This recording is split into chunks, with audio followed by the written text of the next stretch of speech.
Lich King versus Maiev. None can escape my fury. All will serve me in death.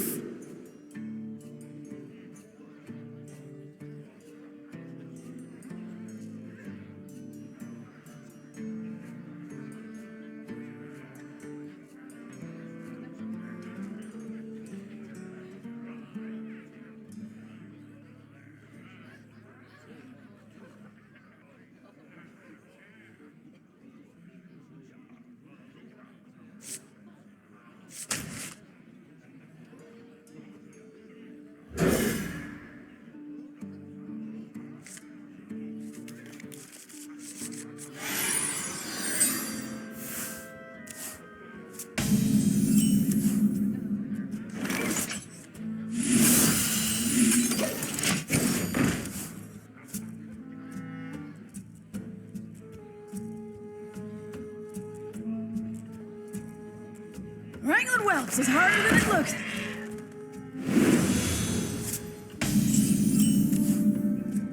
To battle.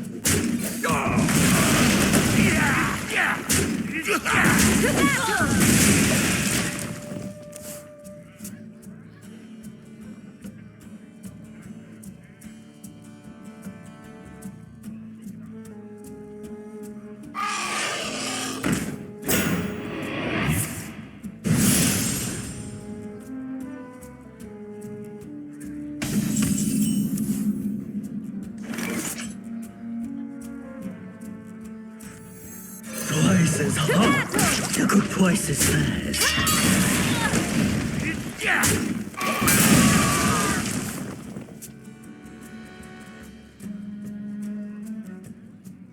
Heads or shells.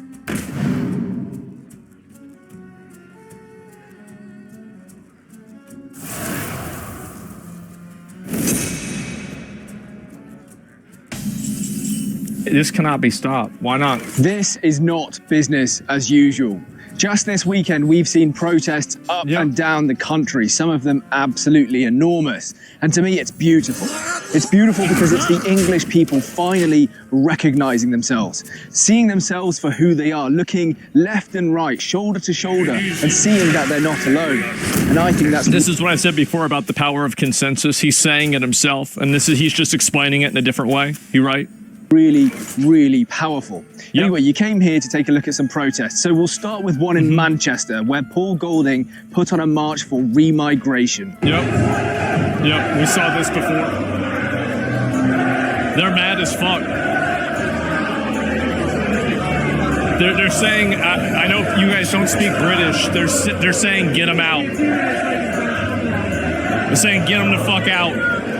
To me, that is spectacular, and I just love to see so many English flags in the crowd. Now, I mentioned earlier that's how you can tell that it's not America. It was a march for remigration, and some of you may have never heard of this concept before.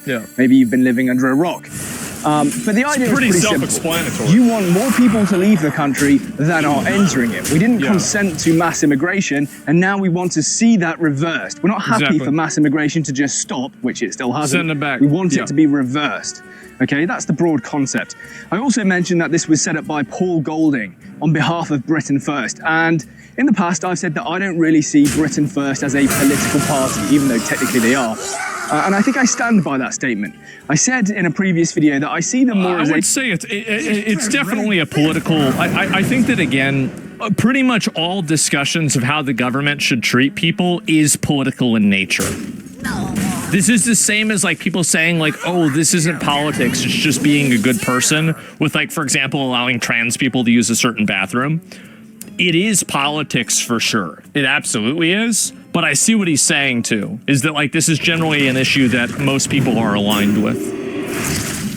A street protest movement, and I think that's still true, right? Maybe in the future that will change, and I will change my opinion about that, but look, that is one hell of a street protest that they've put on. In fact, let's take a look at another angle of it. That's a lot of people.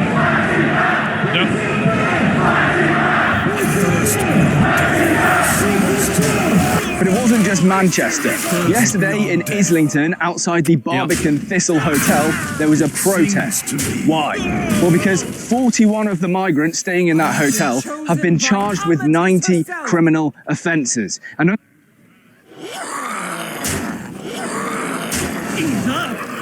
what the fuck is going on? How is this real? What is this? Like, how do you have this happen? What the fuck are they doing? This is insane. It's like they're speedrunning fascism. It's gonna happen. When these guys take over, it's gonna be really fucking bad.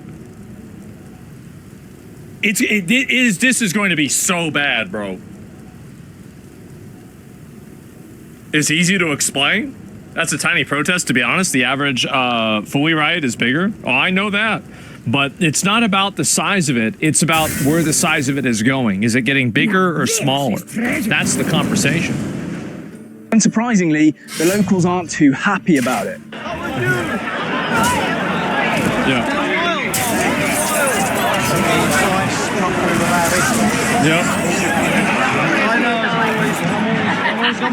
Stop the boats. Deport foreign criminals. Imagine that you need to push this.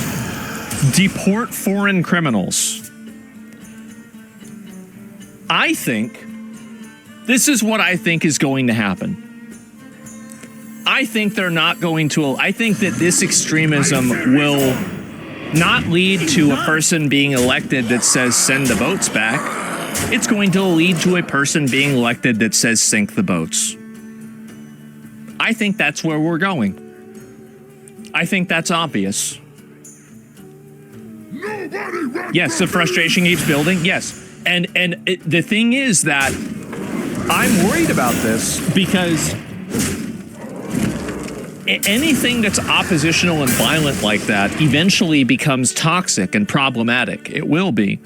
And I'm worried about this being an existential problem all throughout the world. But again, not allowing civil, reasonable discourse has made this inevitable. I think that's where we're at. Shouldn't you be worried about the bad issues because of the bad things happening now, not because of what might happen before? Well, I'm just talking about it from like my perspective. Like, this is where I think things are going to go. This is where I think things are headed. And I think this is why, and I think this is what's going to happen after that. Like, I'm not really like, again, I feel like I don't want them to do that. Just fucking deport these people, get rid of them, and then move on, right? Like, I don't think it's really a complex issue. But the people that are living there, that are developing such animosity for it, and that are so angry about it, I think that they are going to become bloodthirsty. And I think when that happens, it will be shocking. Fortunately, they weren't actually able to protest where they were meant to because a horde of masked up Antifa guys showed up and blocked the route. Yeah. See, this is the problem that Europe also has, is that there are a bunch of people who are defending these migrants. The entire idea, and I know that some of you guys in chat like to say this, that, oh, well, nobody in the UK wants this. Nobody, and I always say Europe. I'm really talking about the UK in this circumstance. A lot of the people in your country do want this mass migration. They do want the mass migration. They do want all of these third worlders to come in. And that is the problem that you need to solve before you go and do anything else. Just stop oil protesters? Yes, exactly. And so the question is why? So the reason why they want the immigrants in is because, number one, they think it's the morally right thing to do. Number two, they think that it will help the economy.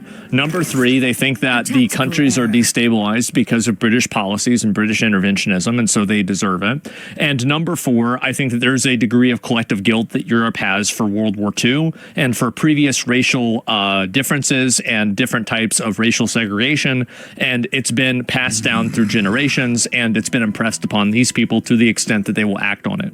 I think that all of these four things come together, and that is the reason why they're doing it. You're asking me, like, I'm not, again, I gave you where I think is, I don't live there. This isn't my problem.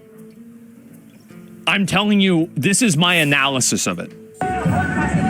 Cheap labor? Yeah, exactly.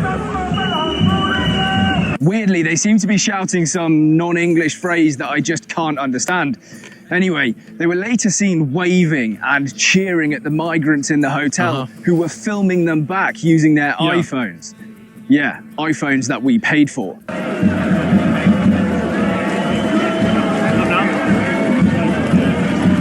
Yep. There is some good news though, because for a brief moment, the police... And this is also another issue, is that I think this is also definitely a class thing, where a lot of the upper middle class, and this is especially true with like affluent people, are okay with more migration because they have more of a vested interest in the global economy and the country's economy because they have more money in stocks, they have more money in companies, etc.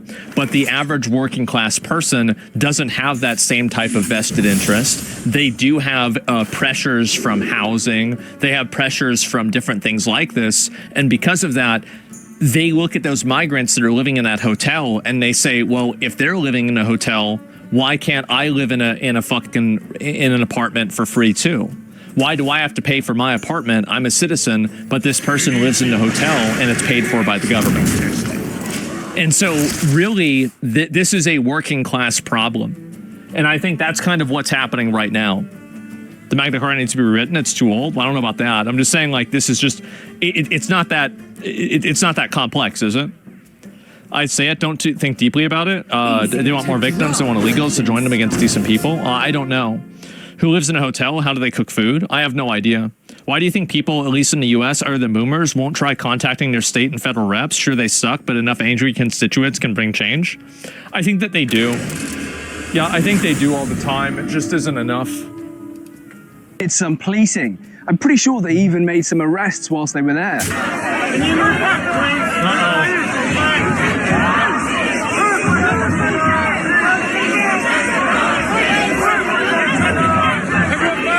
This is now happening up and down the country every day. Local communities have just had enough.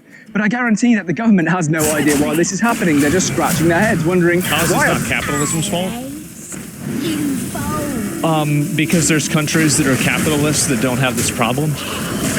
So if it was the fault of capitalism, logically every country that was capitalist would have this problem.